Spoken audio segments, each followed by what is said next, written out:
The story we're breaking this hour, though, it's the fourth week of protests in Gaza, and on Friday, 2 more Palestinians have been killed in Israeli firing. These are visuals coming in from the border where hundreds of protesters have assembled yet again. They're burning tires, creating a smoke wall to highlight their anger and demand a return to their homeland. More than 36 Palestinians have been killed so far in these protests that began on the 30th of March. The protesters say their agitation will continue till May 15th, which marks the founding of the State of Israel. So dramatic visuals there on your screen coming in from the border between Gaza and Israel.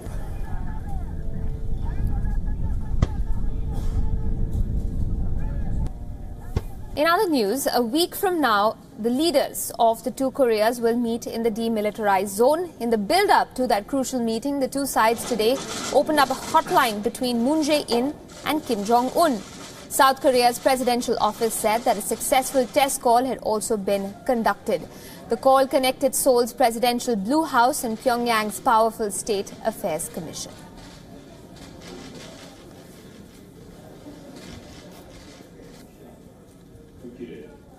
전화 연결은 매끄럽게 진행되었고 전화 상태는 매우 좋았습니다. 마치 옆집에서 전화하는 듯한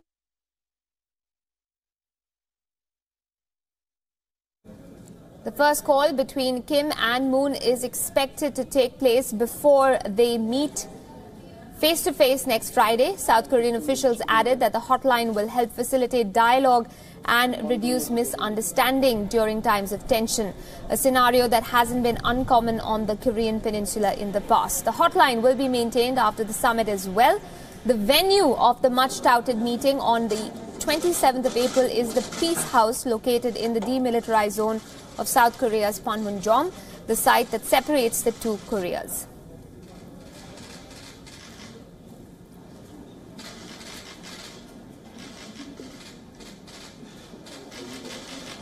So what exactly does this hotline, the meeting between Kim and Moon, and of course that possible meeting between Kim and Trump really mean? To help us sort of break down the situation, I'm joined on the broadcast tonight by Andre Abrahamian. He's a fellow with the Griffith Asia Institute and an expert on South Korea. He's joining us from Palo Alto in California. Atul Aneja, the Hindu's China correspondent, joins us from Beijing. And with us from Boston, Massachusetts, is the American writer and former intelligence officer Glenn Carl. Good evening, gentlemen. Thank you all for taking out the time. Andre, if I could come to you first, how significant is the establishment of this hotline between Kim Jong-un and Moon Jae-in? It is fairly significant they've established this hotline, but only as a part of this broader package of interactions that the North and South Koreans have been working on. There would have been ways for the two leaders to get a hold of each other fairly quickly anyway in the last couple of months, but I think the symbolism of having a direct line, so to speak, is quite important. Sure.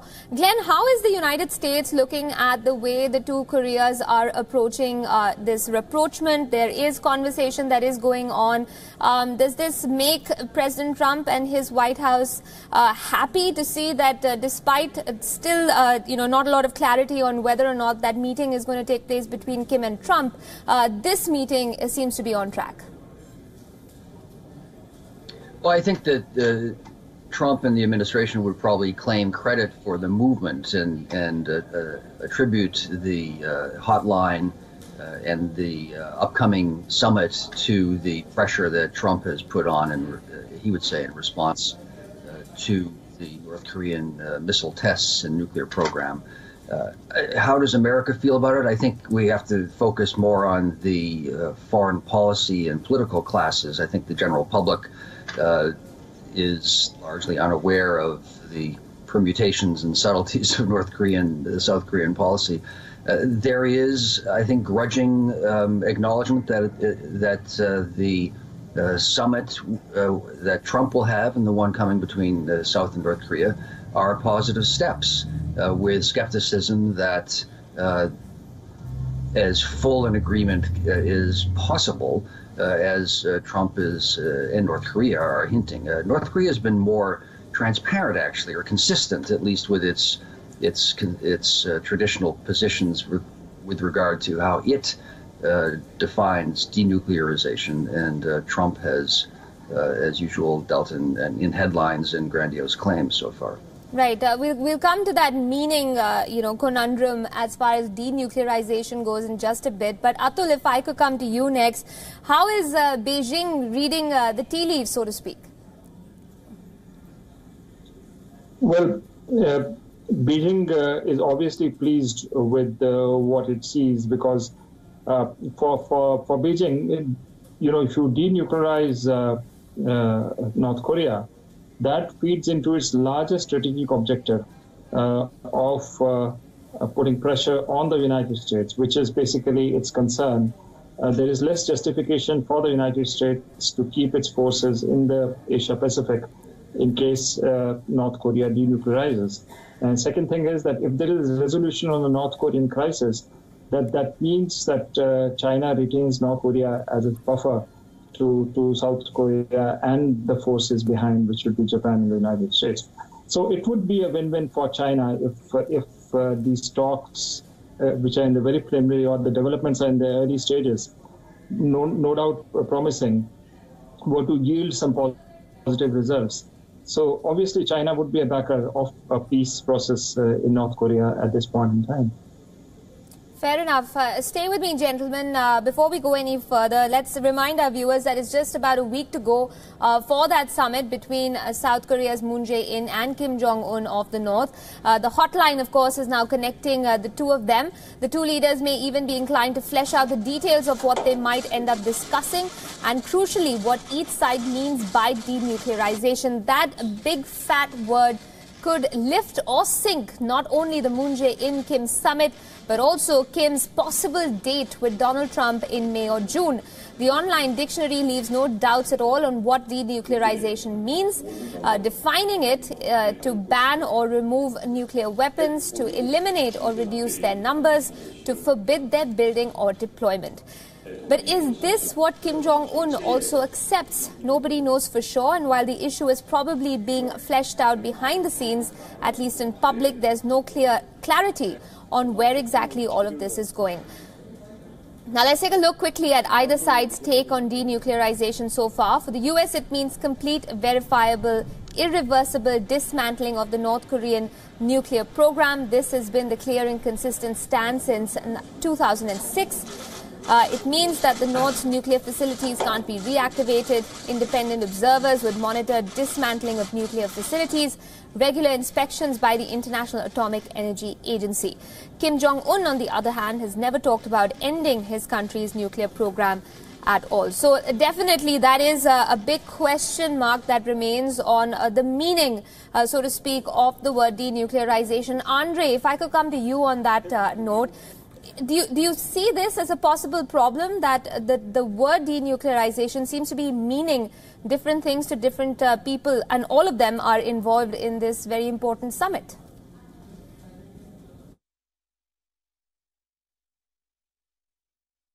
Sure. A lot of people have pointed out that the North Koreans continue to talk about denuclearization of the Korean Peninsula, which for them means the removal of the U.S. nuclear umbrella, and implicitly the removal of U.S. troops from South Korea.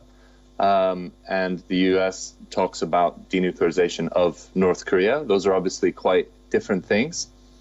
It is very hard to imagine. Right now, a number of the leaks have said that North Korea is prepared to go for complete denuclearization, and they're not asking for the removal of U.S. troops, and they understand that joint exercises between the U.S. and South Korea, their militaries will continue. It's hard to believe that they're not lining up some major requests for the things that they've said they're going to do. As yet, we haven't really heard what those are, and we haven't really heard American officials talk about what they're prepared to give up. And so those are two really, really big unknowns that we need to keep an eye on. Atul, would you agree that these are big unknowns and areas that are going to require more, let's say, clarity? Because right now it seems that there's a lot of reading between the lines that's been going on. Well, I don't see the Americans being satisfied with anything less than complete elimination of nuclear weapons and nuclear missiles from North Korea. From the North Korean perspective, look, he has certain examples before him. Countries which had sort of removed their weapons of mass destruction. Saddam Hussein did it, he was knocked out. Gaddafi, around 2007, gave up his nuclear weapons, again regime change in Libya. So he's going to be very concerned that if he removes his nuclear weapons, that is denuclearizes, which would be the US demand, then how does he ensure regime security or the security for his country? And therein comes the very important conversation which might be going on between the North Koreans and the Chinese. Because unless the North Koreans have a security umbrella coming from China, I don't see them fulfilling the wishes of Donald Trump or the Americans. Now, you go to the next level. Does China have enough nuclear wherewithal to give North Korea nuclear umbrella? Perhaps not, because the Chinese arsenal is also not too large. Which would mean that if North Korea were to get security guarantees as a condition for denuclearizations, I would suspect the Russians would be somewhere in the picture as well. So unless these various elements come together, I don't see the end results, which is denuclearization of North Korea taking place. So the point is that we're going to start the talks, most probably. And these will be the elements of the conversation in the end. How do you ensure regime security when it denuclearizes?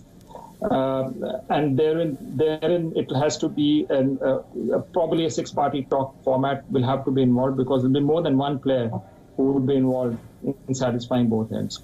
Sure. Early process, good beginning possibly, but long way to go. Okay, and the funny thing is, the theme that I'm getting from all three of you is cautious optimism, but then that's really not, Glenn, something that one can associate with the US president. The word cautious, at least, optimism might be something altogether different. As we're leading up to next Friday and the possible meeting between Kim and Trump, is the worry also that the United States president and his Twitter happy fingers might end up doing something, might derail the process altogether? Oh, there's a tremendous possibility, a risk that occurs, since on a daily basis, and that's literally a statement, Trump will tweet something that undercuts a policy that he apparently had supported and advocated the day before, or that some part of the policymaking bureaucracy has spelled out. The most recent glaring example, of course, is when the U.S. Ambassador to the United Nations, Nikki Haley, announced policy sanctions on that would be added against North Korea on Sunday, and then was undercut hours later. So certainly that is a risk. I think, though, that there is a strong incentive from Trump's perspective to declare victory in some way. So I can see, since he doesn't subscribe, adhere, or understand or support all of the above traditional American post-war policies, I could see him cutting a deal in which declarations or a freeze of North Korea's program and a pledge to denuclearize, left to be defined, in exchange for the recognition of North and South, an end of the war, and a reduction in the U.S. forces would allow Trump to declare a dramatic victory and peace in our time kind of thing. Sure, and it seems that is the end game for the president. I think he wants to definitely say that he has been the master architect of everything positive that comes out of this, if there is something positive to be achieved from all of what's going on. We'll have to leave it at that for now, gentlemen. Thank you all three, Andre, Glenn, Carl, and of course Atul Aneja, for taking out the time to speak with us this evening on WION Fine. The Supreme Court of the country has said that it's unfortunate that a public discussion is on about an impeachment motion against India's top judge, Deepak Misra. India's apex court has said it is disturbed with the recent events. Reports say that the Supreme Court has asked the Attorney General of India, K.K. Venugopal, to assist it on the matter and to see if the parliamentarians and media can be restrained. This follows a key meeting called by India's opposition parties in Delhi to take a final decision on moving an impeachment motion against Justice Misra. More than 60 lawmakers of the upper house of parliament belonging to 7 political parties have signed the notice for impeachment proceedings against the CJI in the meet. The Congress and other parties met Vice President and Upper House Chairman M. Venkaiah Naidu and gave notice for impeachment of the Chief Justice after the meet. The senior Congress leader, Ghulam Nabi Azad, hit out at the current government and Chief Justice as well. So we have moved a motion for impeachment for the removal of Chief Justice of India under 5 listed grounds of misbehavior. We have sought his removal under Article 217, read with Article 124(4) of the Constitution of India. In the framework of our constitutional fabric, the judiciary holds a very special place. Its independence is a constitutional imperative without which democracy will flounder. It must guard and protect itself from external interference and must be above suspicion. This is why judges must uphold the highest standards of integrity. They must also be tested by the same standards. In the scheme of things, within the judicial setup, the office of the Chief Justice is an exalted position. He is one among equals on the judicial side, but has vast powers on the administrative side. Opposition parties are unhappy with the Supreme Court's decision rejecting a special investigation probe into the former CBI judge Loya's death. Earlier in January this year, 4 of India's senior-most judges had held an unprecedented press conference where they raised many issues questioning the daily operation and functions of the Supreme Court under the current Chief Justice, Deepak Misra. And yet, they also have obligations.